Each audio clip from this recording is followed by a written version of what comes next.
အားလုံးပဲမင်္ဂလာပါရှင်ညာနင်း channel လေးမှာကြိုဆိုပါတယ်ရှင် channel လေးကို like and subscribe လုပ်သွားဖို့မမေ့နဲ့အောင်နော်ကိုနိုင်မှာကားဘော်ဒီအိမ်စင်ထားရဲ့ထွေလာကြီးလေးကစီးရှိတယ်အဲ့ထွေလာကြီးလေးနဲ့စပားတိုင်းတဲတိုက်အုတ်တယ်ဇဲတယ်လို့အားတနေ့မှာသူ့ရဲ့ထွေလာကြီးကိုအင်ဂျင်အစ်စ်လဲလိုက်တယ်အင်ဂျင်လဲပြီးကစားအလုပ်လဲမရှိတာနဲ့တောင်ပေါ်တက်ပြီးဝါခုဖို့ကိုနိုင်စီစဉ်တယ်ထွေလာကြီးကျွန်းကျင်တောင်မောင်းတက်တော့အရေးအကြောင်းရှိရင်အားကိုးရတဲ့ကိုဇော်နဲ့မောင်မာမြင့်ကိုခေါ်ပြီးပကူးရုံမအပေါ်တက်ခဲ့ကြတယ်လဲစကန်ရောက်တော့ထွေလာကြီးတို့အပ်တယ်ပြီးတာနဲ့ဝါခုဖို့တောတိုးကြတယ်တောတိုးတယ်တာပြောရတာဟိုတုန်းကစိန်ကြီးမြိုင်ကြီးရိတ်ကြီးတောတောင်ပကူးရုံမသာခုတော့ကဒုံရိုးမထိနေပြီတစ်ကြီးဝါကြီးဆိုတာရှာဖားပျက်စီးထသွားတယ်ခဲရခဲစစ်ဝဲလန်သွားပြီးရှာနိုင်မှရတော့တယ်ဒါပေမဲ့ကိုနိုင်တို့အဖွဲကန်ကောင်းသွားတယ်လဲစကားနဲ့တောင်နှလုံးအကျော်စမ်းမြောင်ထဲမှာစက်တန်းဝါယုံကြီးတွေတွေ့တယ်စမ်းမြောင်ရဲ့အထက်စင်ချီလျောတလျှောက်မှာဖြုတ်ဖယုံတခွာစားတဲ့ဟင်းသီးဟင်းရွက်တွေနဲ့ဒီမွေးငပြော့တွေစိုက်ထားတယ်စင်ချီလျောရဲ့အထက်တောင်ပေါ်မှာကခြေတန်းရှည်တောင်ရတဲလေးတစ်လုံးရှိတယ်ကိုနိုင်တို့အဖွဲတောင်ရတဲပေါ်တက်ကြည့်တယ်ဘာမှမတွေ့ရဘူးတဲအခွန်ပဲရှိတယ်လူမနေတာကြာပြီးတော့ကိုနိုင်ကတဲကိုကြည့်ပြီးပြောလိုက်တယ်အမိုးအကာအခဲအားလုံးပစ္စည်းယူရွေးနေတယ်တောင်ရထဲမှာခနာတဖို့နာပြီးလာနေအောက်ဖက်စမ်းမြောင်နဲ့ဆင်မီဝါခုတ်ကြတယ်ဝါကြီးတွေလည်းလုံးပါနှစ်ထွားလောက်ရှိတဲ့ငါးကြီးကြီးတွေပတ်လည်မှာအပွေးတွေနဲ့တက်ရင်ဝါကောင်းဝါတန်းတွေကြီးပဲ3ယောက်ခုတ်လိုက်တာကားတစ်စီးတိုက်ခဏပဲကျွဲဆိုင်တွေငါဆွတ်ဖျက်ဆွဲပြီးလင်းစကားပို့ကြတယ်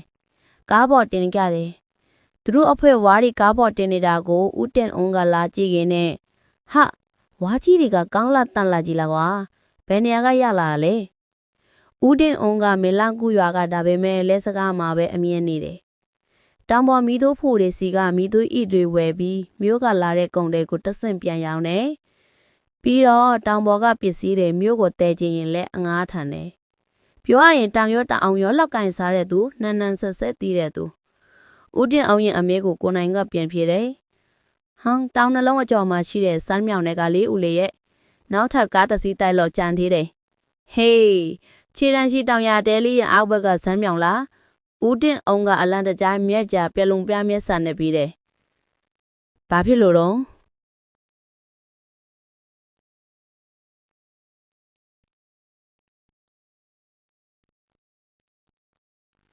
ဟာမင်းတို့ဝါးတွေခုနေတော့ဘာမှမဖြစ်ကြဘူး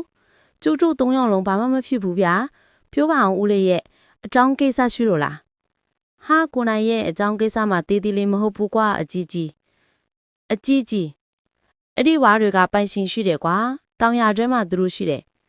ဦးလေးကတော့နောက်နေပြန်ဒီတောင်ရထဲကိုကျွန်တော်တို့တက်ကြည့်ထဲပါတယ်ဘယ်သူမှမရှိဘူး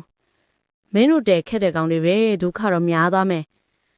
အဲ့ဒီတောင်ရထဲမှာကရင်ဖကြီးကြီးနဲ့အမိုးကြီးတို့2ယောက်နေတယ်ကွာမင်းတို့ဘယ်မရမလဲဖကြီးကြီးတို့ကနန္နာတဘာဝတွေဥစားဗျာနန္နာဘာဝတွေဟုတ်လားတော့တယ်ကွာတောင်ရထဲမှာနေပြီးရာဆိုင်စားတဲ့ကရင်ဖကြီးကြီးနဲ့အမိုးကြီးတို့2ယောက်လုံးလွန်ခဲ့တဲ့နှစ်နှလုံးကဆုံးသွားကြတယ်အမိုးကြီးဆုံးပြီးတလပဲကြတယ်ဖကြီးကြီးလည်းလိုက်ဆုံးတာပဲဒါပေမဲ့သူတို့2ယောက်စလုံးတောင်ရရဲ့တဲထဲမှာပဲနေကြတယ်ညခါတောင်ရထဲမှာတီးနှံတွေခုဆွနေတဲ့သူတို့2ယောက်ကိုတွေးကြရတယ်အေးတဲ့ညတွေကျတော့ဖတီးကြီးနဲ့အမိုးကြီးကမီးဖို့လေးဖို့ပြီးမီးလုံနေကြပြရတဲ့ပြီးတော့သူတို့ရဲ့ຢာတဲ့နဲ့တီးနှံတွေစမ်းမြောင်တွေကငါးတွေကိုဘဒိုးမှခုတ်လို့မရအောင်6လွတ်တဲ့ထက်လေးရတဲ့သူတွေကြီးပဲ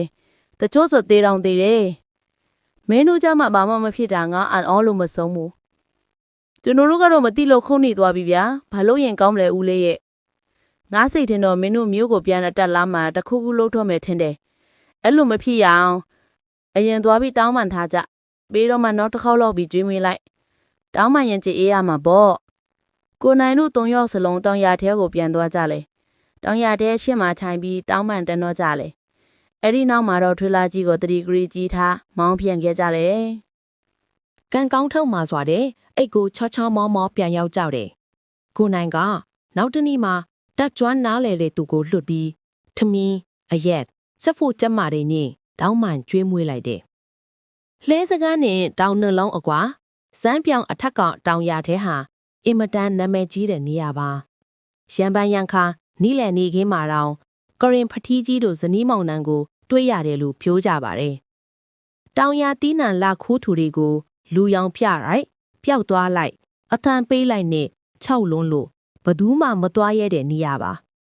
တကယ်အဓိကနေရာကြီးကိုမှကိုနိုင်တို့အခွဲကဝါးရီခုတ်မိလိုက်တယ်ဒါပေမဲ့ကန်အားလျော်စွာ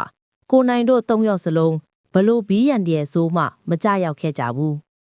ကိုနိုင်ကတော့နန္နာဘာဝဖြစ်နေရှာတဲ့